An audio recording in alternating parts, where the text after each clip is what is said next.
So if you follow the Weekly Reload, which is our weekly gaming news show, it's a separate channel, it'll be linked down in the description. You would know that this week, like literally coming potentially tomorrow, we may be getting a Elder Scrolls 4 Oblivion remaster. And if not tomorrow, sometime this week or the week after. It's coming very, very soon. They're shadow dropping it. And that's amazing because it's one of my favorite games of all time. Another one of my favorite games of all time, another Bethesda game, is Fallout 3. And apparently we might be getting a remaster or remake for that one as well, which is beyond insane. Now, the person that I always go to for my Bethesda news is, of course, Mr. Matty Plays. We've watched him on the channel before, so if you've been here on the channel, you definitely know him. And we're going to hear his take on these things because I think he goes over more than just the Fallout 3 remaster. I think he goes over some the Oblivion stuff and some more in here, but we'll see what he has to talk about. So let's dive into it and then see what he's saying. Salutations, everybody. It is Maddie here today. I hope you're all doing absolutely excellent. And if you're a fan of Bethesda, I mean, you should be doing absolutely excellent. It's been raining leaks and rumors for the Oblivion remake. And now we got Fallout leaks and rumors to talk about. Not only are we getting into Fallout 3 Remastered, which based on what we saw yesterday from the Oblivion Remaster, is likely more of a remake, but also... So the fact that it might be a remake potentially means that there's like new missions, updated missions, things like that, but which we have not heard yet. Like nobody has heard. And I'm curious because I feel like if someone has played it early, it would be Maddie. So if he's saying something here, take it with an extra grain of salt. Like, no, sorry, a less than a grain of salt, I guess would be the proper saying. Because if he's saying it, he probably knows a little bit more than he's leading on. So we're going to be talking about Fallout Season 2, where a bunch of set photos have leaked. I love that show. It's going to give us a lot to speculate on. But indeed, the first part of this conversation is actually building off of yesterday's gameplay screenshot leak for the Oblivion remake. It's going to give us a lot to talk about on what the Fallout 3... Look how good that looks. Like, we're definitely going to be playing this, and...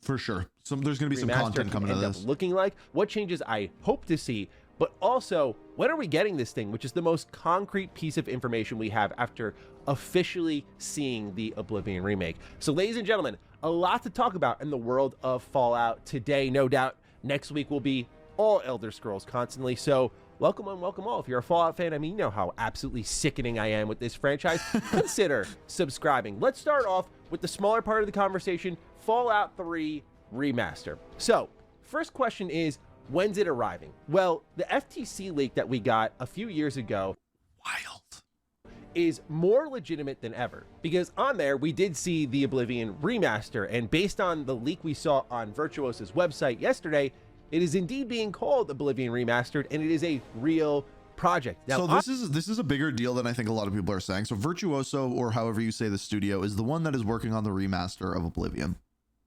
Assumably, they're also going to be working on other remasters of other games from Bethesda. And I think, I'm guessing, I don't know this, I bet you Morrowind's in the pipeline. I bet you it is. And I bet you that one's going to be a remake, not a remaster. If this does well, we can expect to see many, many more remakes from Virtuoso. I'm just guessing. If it doesn't do well, we might not get Fallout 3. I'm just going to say it now.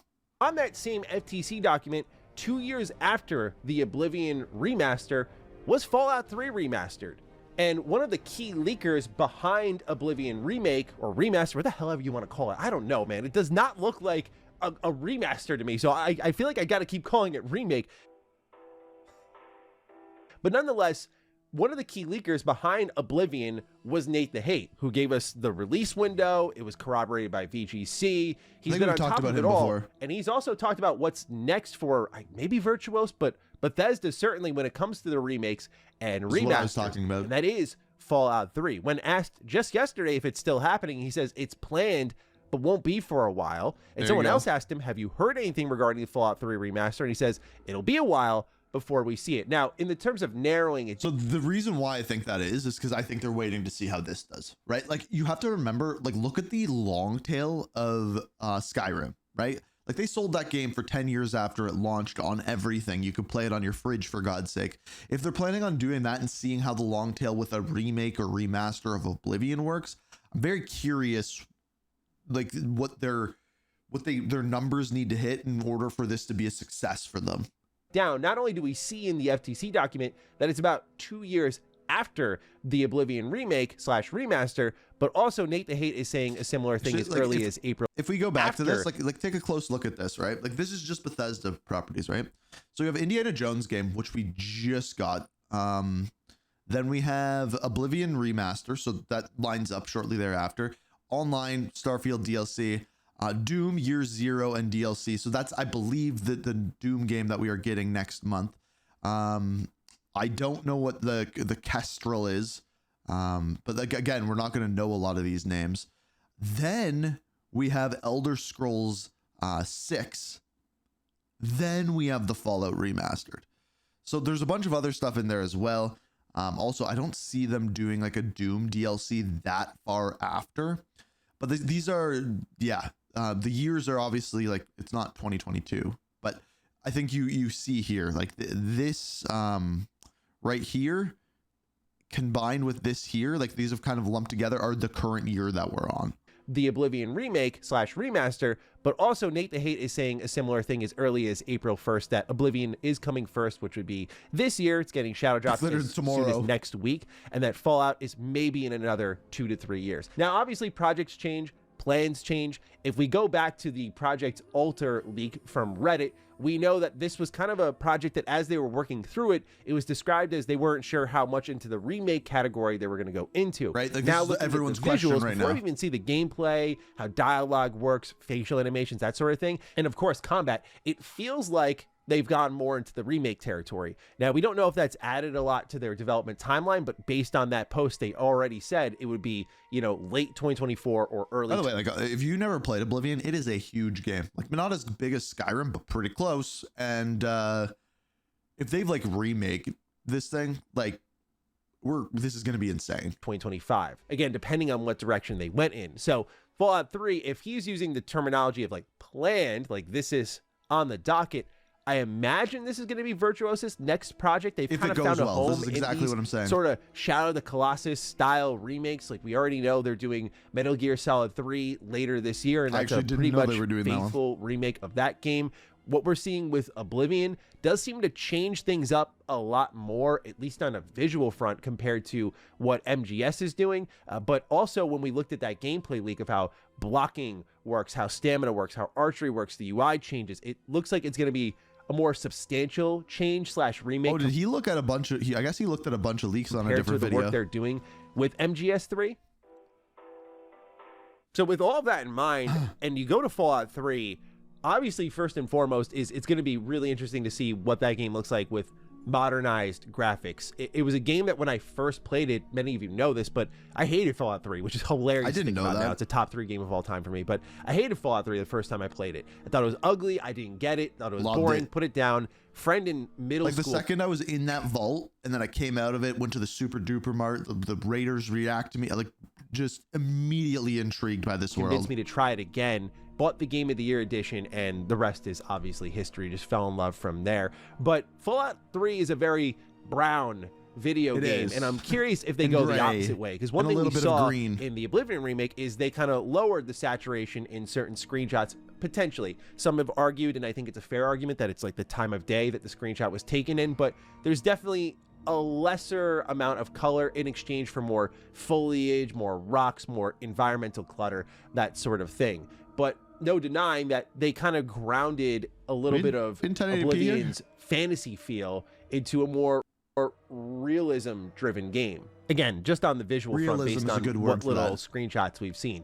With Fallout 3, I'm curious if they go the opposite way. We've seen Bethesda Game Studios and their creators from the Creation Club do I covered it in a whole video where they did the whole GNR radio plaza for Fallout 3 in Fallout 4, and it was strange to see Fallout 3 with like such vibrancy, and I feel like that's the direction that Fallout 3 as a yeah, because they went with a lot brighter of a color scheme, like turn the saturation up on a lot of Fallout 4 stuff. Would be taken in is it would be a lot more vibrant, like the skies would be a lot less that's a good green. Example. I think the buildings that's what and how they just appear would be a lot more diverse. Fallout 3 is a very unique art style, and I'm a little conflicted on how, if they clean it up, that would feel, because so much of my favorite thing about that game is its atmosphere. But no doubt by next week, when we play Oblivion Remake, it's going to inform us a lot on what I'm how saying. far Bethesda might go with a Fallout 3 remake. So no doubt we will circle back around to this topic. But when you look at the FTC leak, what Nate DeHate is saying, it seems like this is up next, and it'll get on the train now. We're going to be talking about this for years and years. And when that starts to ramp up, if you guys thought I was bad with Oblivion, look, Oblivion was my first true BGS experience, and some people It was mine too. were complaining how much I was talking about that. Do you get it when I get a remake of like my favorite game of all time? If you thought I was bad with Oblivion, and that's like a top, I'd say 15 game for me, just you wait.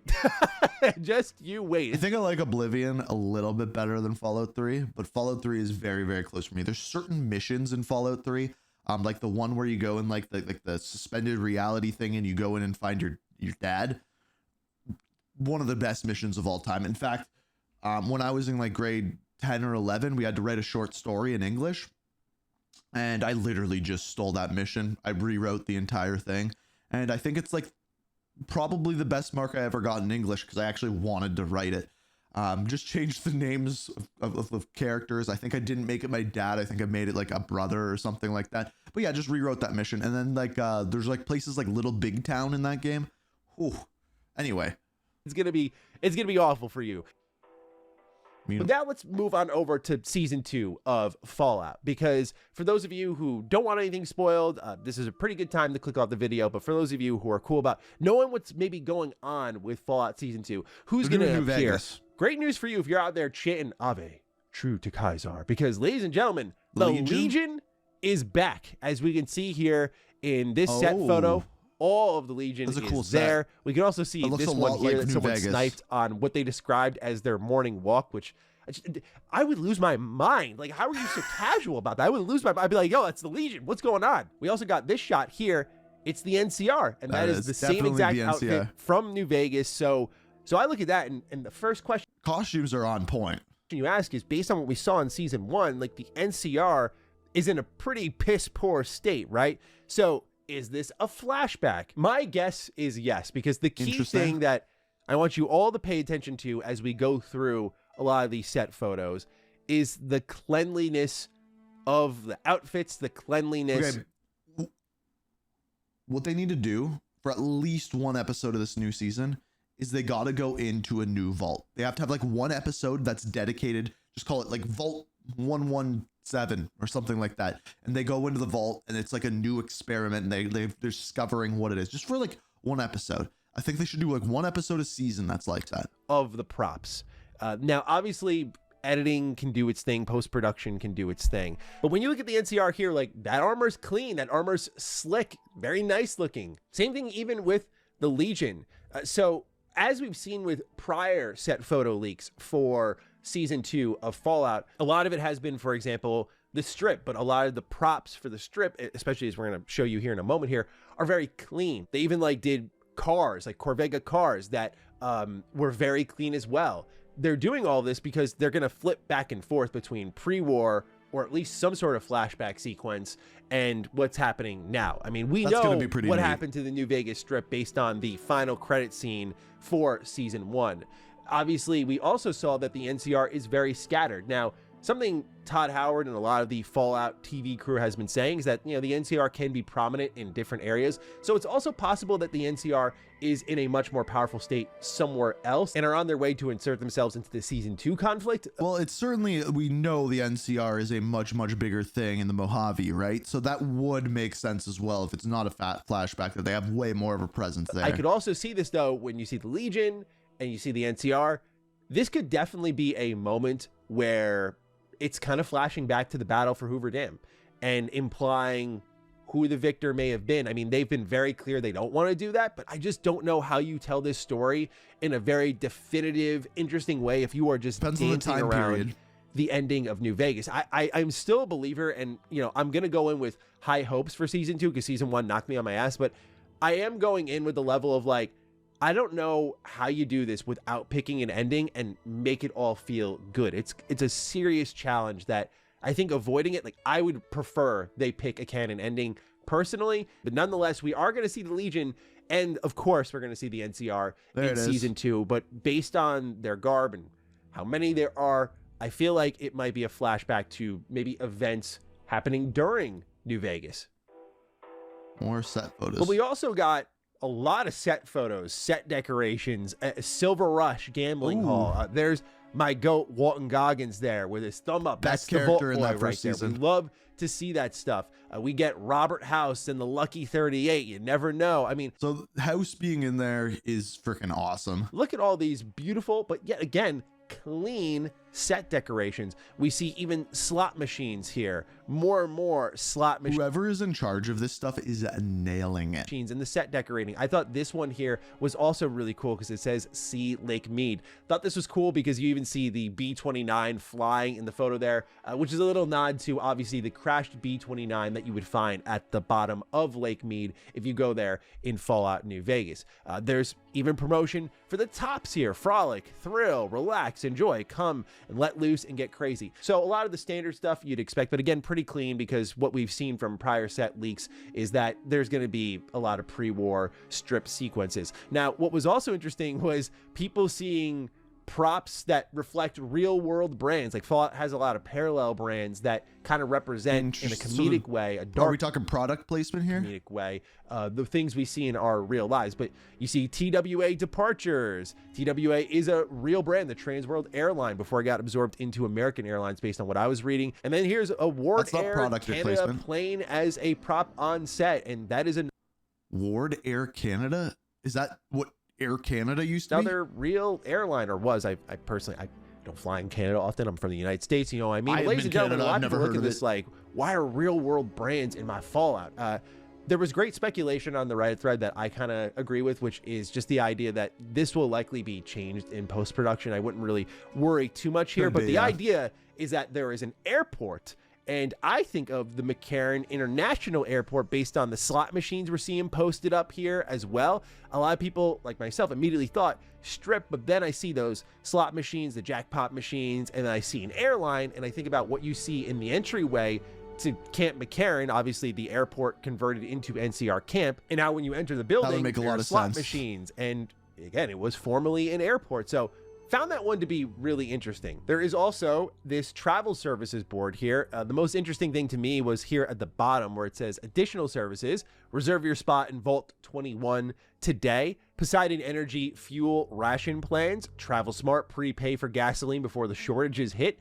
Atomic Tour promotions. Watch a real atomic blast from the comfort of the Atomic Lounge. That's wild. And luxury moon vacations offering early bookings for a future Like for props, like where are they going space with resort.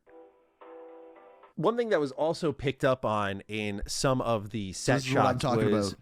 Vault 21 being called a hotel. Now, if you go to, say, like the Fallout Wiki, or you've played New Vegas recently, I've been chipping through, but I had to pause it because of some reviews, but I've been chipping through a replay of New Vegas. Vault 21 was originally a social experiment based around gambling, but before New Vegas, about like 8-ish years before New Vegas, Mr. House saw an opportunity to pretty much make it part of the economy of the Strip, and that is when it was Making it a converted hotel. into a hotel. So there's a bit of potential light retconning there, which has some understandably Redditors on their guard a bit. So See, definitely I think they do the hotel thing. I think that's what they're gonna do.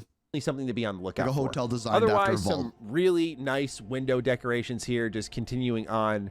Within the Strip, we see some pre-war phones. Again, everything looking pretty clean here, where I feel like we're going to get a lot more in the terms of a pre-war showcase compared to what we got with Fallout Season 1. And Fallout Season 1, we already Flashbacks. got a lot, but I think Season 2... The thing is if they're doing that, I think they're gonna need to introduce a lot. Like I bet you they'll follow Mr. House in the pre-war era. I bet you that's what they do, and then cover the Legion and NCR, probably following two main like leaders in those factions in flashbacks. That would be my guess as to what it's they even did. more imperative with obviously the reveals at the end of Season 1. In particular, again, you see Mr. House, we're seeing the Strip, we have implications that Vault Tech may have been involved in launching the nukes and This is starting one the of the war. most Like, a wild lot moments of in a video game lore right there. implications, right? And a lot of them are just housed in the pre-war. So I could see, again, as I predicted in our last Fallout speculation video, I can see a lot of this being the journey to the Strip, and on the way to the Strip, just a ton of flashbacks, which for me as a Fallout fan, like, I personally, I don't want to speak for everyone, I'm very excited about that because I don't know if everyone will be, though. I want more pre-war. I feel like it's very unexplored in Fallout, frustratingly so. Like Fallout 4 was a missed opportunity in that regard because they had that pre-war segment and it was so brief. I know Bethesda said they had planned more content around that opening, but bugs the hell out of me, man. So I like that the show is addressing that. Again, very curious how the Legion as well as NCR play a factor in all of this, but lots of questions. Hopefully we're going to get answers soon. Ladies and gentlemen, let me know your thoughts on all of this down below, and I'll catch you in the next one. Stay sexy, stay active. I love you all. Okay, so it's just like going with the speculation. Would it not make a lot of sense for them to do this season based off of Fallout New Vegas and then do the third season in Washington and then have Fallout 3 Remaster get launched at the same time as they do season 3 of Fallout? I don't know. Like maybe I'm just like overthinking it, but like that would make a lot of sense. They do Fallout 3 and then they do Fallout 3 Remastered and then have a season based off of that. Like the sales would be boosted hugely on that. Like look at what Fallout 4 did after the launch of the first season, right? I don't know. That'd be my guess. I bet you they do that.